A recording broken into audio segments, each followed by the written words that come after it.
Today's video was sponsored by Derek Kiborek, a true patriot and a Kenyan nationalist at heart.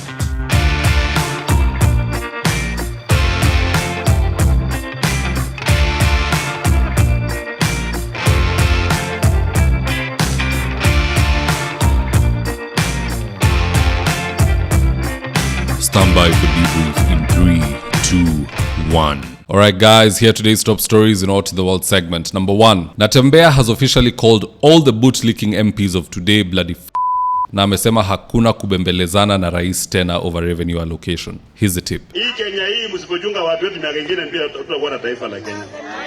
Wajumbe wote wa Kenya wote wanaogopa rais kweli kweli. Hakuna mwenye anaweza kuambia rais Ruto kitu. Wote sio wamepewa nini? Wanapewa pesa kujenga masoko, kazi ya gavana. Wanapewa pesa kujenga barabara, kazi ya gavana. Wanapewa pesa kwenda kujenga hospitali, kazi ya gavana. Sasa kazi yao ni kusema tu yes sir plan faki. Mpaka siku gani? Saa hizi wamekuamilia shilingi bilioni 10 ya kujenga mabarabara. Hata wabunge wapewe pesa waweke kwa kera wakule hiyo pesa. Nyinyi mtakubali kweli? Na sisi kama gavana tumesema kama hiyo pesa ya kujenga barabara tupewi, hata hiyo budget wakae nayo tufunge makaunti sikae. Unataka kujifanya kwamba kuna serikali ya county na sisi kuna kila siku tunabeba bakuli wenda kuomba pesa. Na hiyo pesa ni wananchi wametoa ushuru. Sisi mheshimiwa rais hatupembelezani na wewe tena. We are not doing it. Fanya kazi vile katiba inasema. Fanya kazi vile katiba inasema, si ndio? Tuko na commission ya revenue allocation ambao wanaangalia kikapu ya serikali, wanasema hii pesa kiasi inaenda kwa national government, hii inaenda kwa county government. Hiyo proposal kienda kwa National Assembly, wabunge wanakatakata pesa ya county yote wanapunguza na kapaki karibu na zero. Hatukubali. Kama watu hawataki counties, watuambia hawataki counties, we close down and forget about this thing. If you guys get this fellow as a candidate or even the deputy presidential candidate, he will give Kindiki and Ruto a run for their money. That's a guarantee. Second story of the day, I've seen Osoro saying that they'll deal with the Bouter girls principal and the county education director because of the contents of the Bouter girls performance. Now, I won't waste any saliva responding to Ruto's sycophant Osoro, but I will play a clip of Clinton Mariera Ndege, an even better patriot, addressing the situation. Here's the tip. Wakijaribu kufukuza huyo principal wa Bouter girls, tutaandamana Kenya mzima na tutafunga barabara kila mahali hapa Kenya. Yes, the girls of Bouter, just like any one of us, they have a right to express themselves in whatever way they wanted. That is what our constitution says. Wakati Ruto na hao wanasiasa wenzake wanatembea kwa hizi mashule, unapata kuna wanafunzi ama watoto wanawaimbia pale, wengine wanawasifu, wengine wanafanya makomedi hapo, na sisi kama Wakenya hatujawahi kulalamika. Lakini wewe unataka kusimamisha play ati kwa sababu haikusifu, ati kwa sababu haisifu serikali. Do you want to tell us that the rights and the freedoms of expression in this country start and end at where people are praising you? Haiwezekani. Thank you, Bouter girls. You have made us proud. The message is very clear and we are in solidarity with you. Thank you. The biggest favor Kisses can do this country is sending Osoro home. I don't know why okay, let me not say I don't know why. I can understand why he does the things he does. He's on the side of gaining. There's capital gains from him being in the Ruto corner. There's wins for him, so he doesn't really care much. But let him put the people first, not the president and his fellow leaders as they continue eating. Third and final story of the day. Yesterday we saw an IBC commissioner saying Tomboya was part of the Kapenguria 6. And today one of you sent me a clip of a gentleman who was being queried the meaning of GDP, and he said it means population of a country. Here's the tip. Thank you so much, Chairman. As we all know, we are very focused on our new diplomatic shift where we are concentrating more on economic and trade diplomacy. I would like to ask the candidate to tell us his understanding of the following basic economic terminologies. Number 1, GDP, and number 2, balance of trade. Thank you. Honorable Ekana, the GDP. Yeah.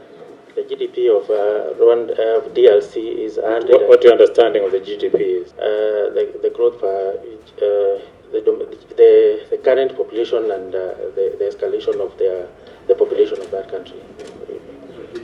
GDP generally is the population of a country. Fair enough. What was the next question? Another question he asked about the balance of trade. What do you balance understand of by trade. balance of trade? Well, as far as I'm concerned, Chair, as far as the balance of trade is concerned, I'll basically, if I may join your question with Honorable Kasali, Kenya exports agriculture and oil products in DRC, and basically I'll be working very closely with the institutions within here, especially the Ministry of Trade and Ministry of Agriculture, to support our Kenyans as far as trading is concerned. Secondly, Chair, I also want to say that there is also COMESA, an African Union, that basically supports, and of course because of the conflict in DRC, I'll work very closely with the members of the committee. To be fair with these people who are being interviewed, when you go to those government interviews, most of the interviewers are not objective. They're just there kukuaibisha na kuuliza maswali ambazo hazihusiki na kitu. If you're going to be grilled to become CS of energy na unaanza kuulizwa mambo ya BBI or NADCO report, that is the kind of backward questions that we don't want. Let people be asked questions on their lane and let's be objective. Na mtu kama hizi jibu asipewe kazi. Penina Malonza is one of the people who failed the grilling in the ad hoc committee. She also failed at the plenary, but Rais akapiga simu akapewa kazi. And then he ended up shuffling and reshuffling her like a deck of cards. So who is incompetent? Ukiambiwa mtu ni mbaya mara mbili na bado unamweka, si wewe ndo tabu ama am I wrong? At the end of the day, guys, that's just my take though. Do drop me your comments in the comment section below. Do you think Natembeya should be at the forefront of the opposition's candidature, either taking the number 1 slot, 2 or maybe 3, becoming the next PCS? Do drop me your comments in the comment section below. I'll do my best to read them and to give you a response. In the event you're here for the first time, please go on and hit the subscribe button. And if you're watching from a different platform, just head on over to YouTube, search for Mzitowafula, hit the subscribe button, and you're going to be getting a ton of content of this nature. If politics is something you're passionate about, this is definitely the one channel that you really need to subscribe to. Alright guys, adios.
Thank you for choosing Mzitowafula as your primary news platform. We put countless hours in research, recording, and editing. By showing up each and every day to watch our videos, you encourage us to generate more videos for the viewers. We are on a mission to inform, educate, and build a better tomorrow. To our thousands of followers in a world full of presidents, kings, and queens, you are the real gem. Adios.